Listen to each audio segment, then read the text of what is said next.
And we're live. Hi, TPT sellers. It's Mike and Enrica here talking about our TPT journeys. How are you doing, Enrica? Yeah, I'm fine, thank you. I'm enjoying my time at home. Yeah. You had a really good question, which was which sells better, small products or big ones?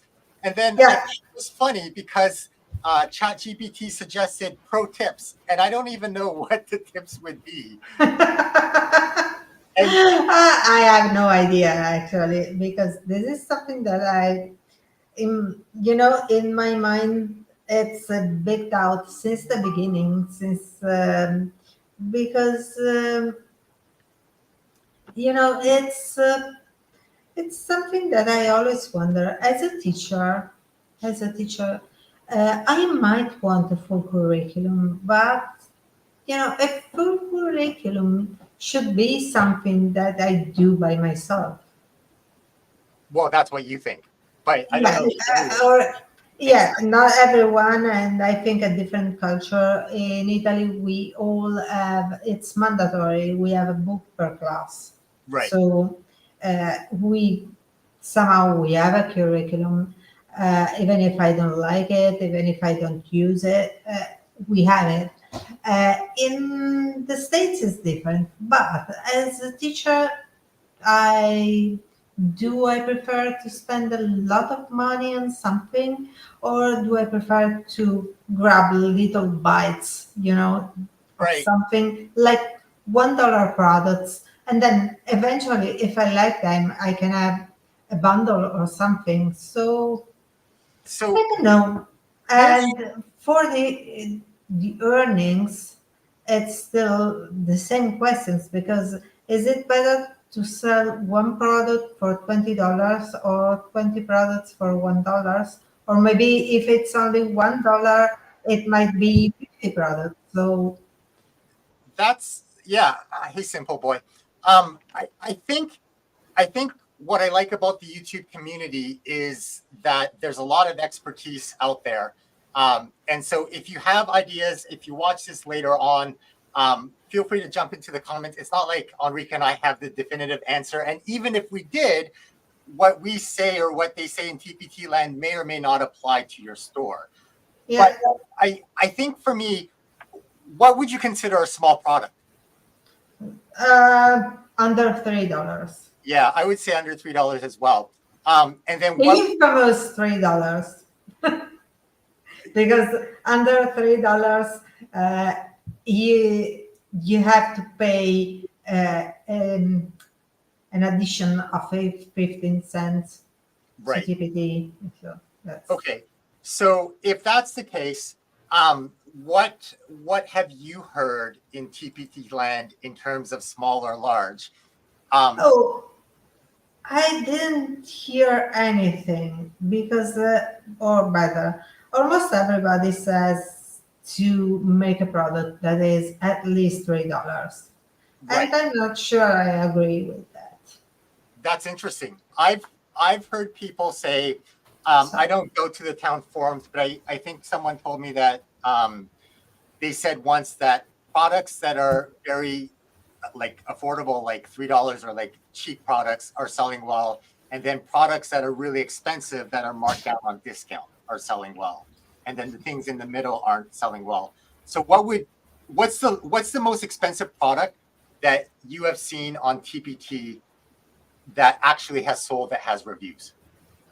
I think there is a curriculum, a math curriculum. It's like $500 or something like that.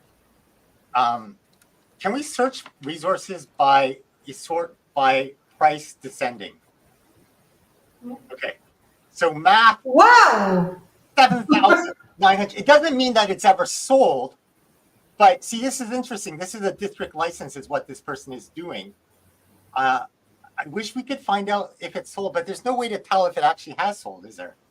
If it doesn't have a review, we don't know if it's Yeah, sold. but even if it has a review, it doesn't mean that it wasn't free for a little bit and then Oh yeah. they made it. Um, Difficult, because still, I think a couple of months ago, Right. It was impossible to discount bundles more than 50%, so you couldn't make it free. Oh yeah, but No, it's you're not a right. bundle. In Okay. a bundle, you could never make a bundle free.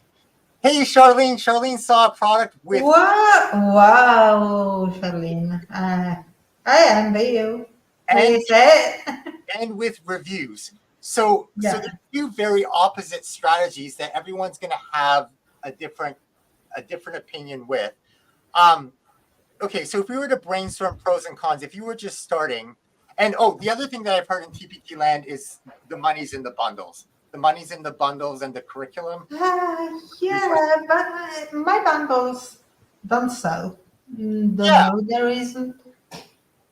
Why don't your bundles sell, do you think? I have no idea, but they don't. So and maybe it's because not everything is the same for everyone. You know, my It bestseller are $4, $5 products. and they're seasonal Yeah, resources. no, my bestsellers, my two bestsellers are not seasonal, are evergreen, but the other are seasonal. Yeah, so my best resources are bundles. They're the large bundles.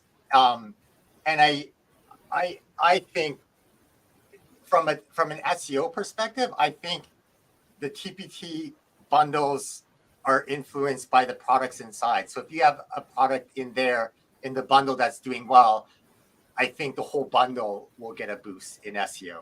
Have you experienced that? Yeah, but yeah, my bestseller, of course, is in a bundle, but it doesn't. The bundle doesn't sell.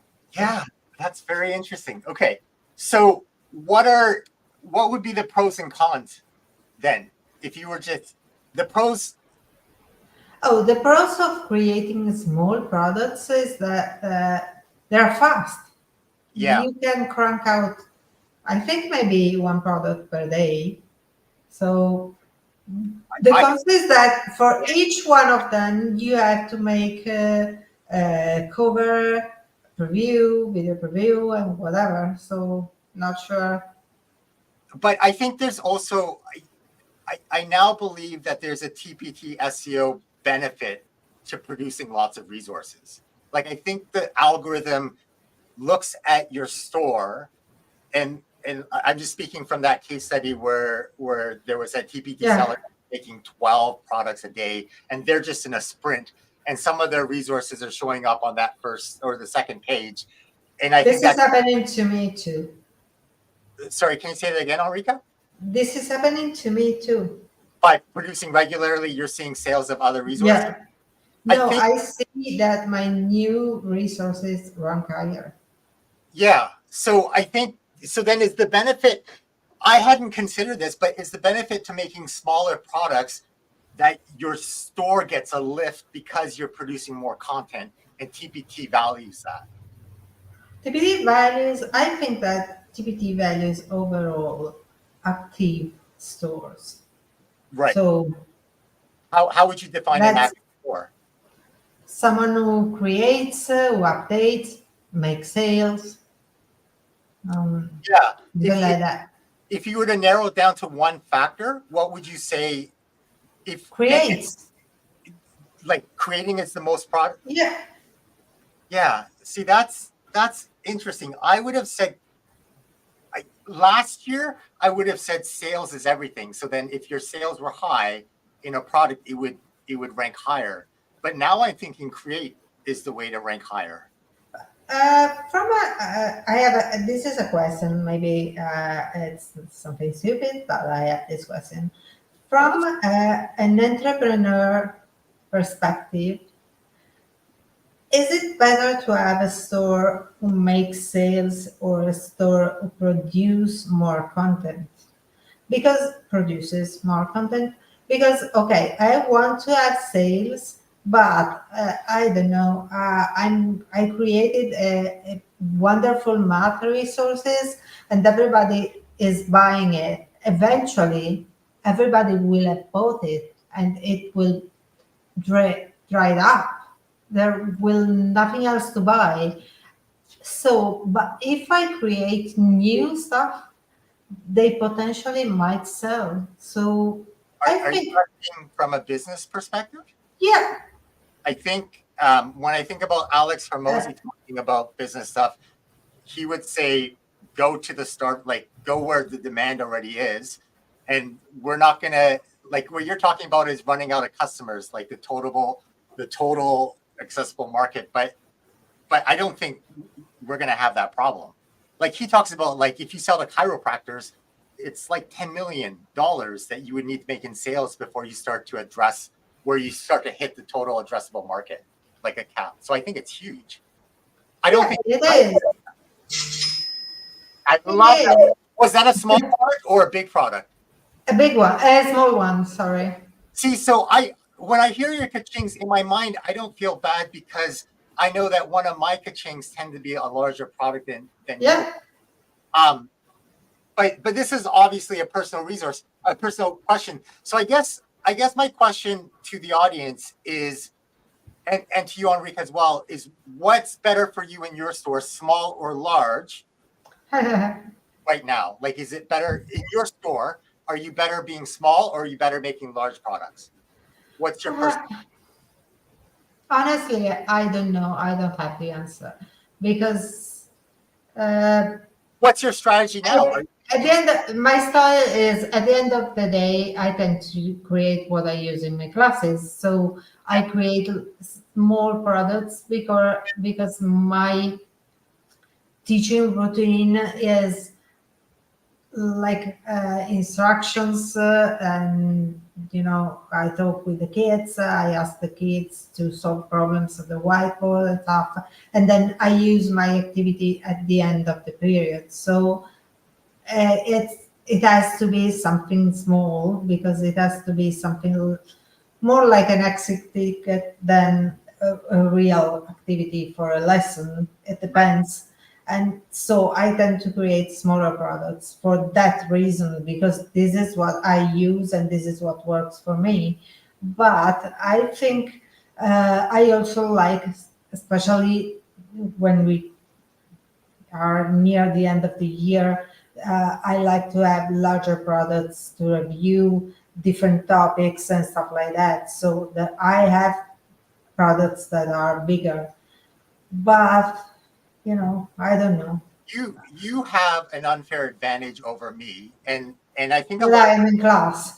yeah, a lot of TPT sellers don't realize their unfair advantage, which is if you are in the classroom and you are selling resources you actually use in the classroom, you should be leaning into that in your product descriptions. Like, oh, I use this in the class and my students love doing this activity. Or I did this last week.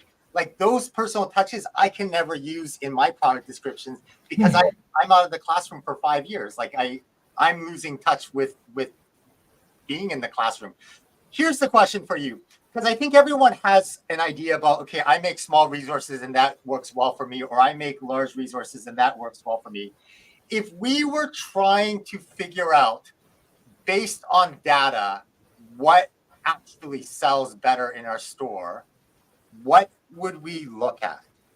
Right? Like, how could you tell if your small resources actually make more money than your large resources? My best seller and made more money than everything else in my store is a $3 resource. So So you're saying like based on sales, like how much money mhm. that is that the end all? Sales and earning. You mean like when you say sales, then are you meaning units sold? Or what do you mean by what's the difference between sales and earnings for you? Because I have larger products that sold less but earn more. Not more, but earn. You have larger products that wait, can you say that again? Because I got distracted by show. I was reading Charlene comment as well. Yeah.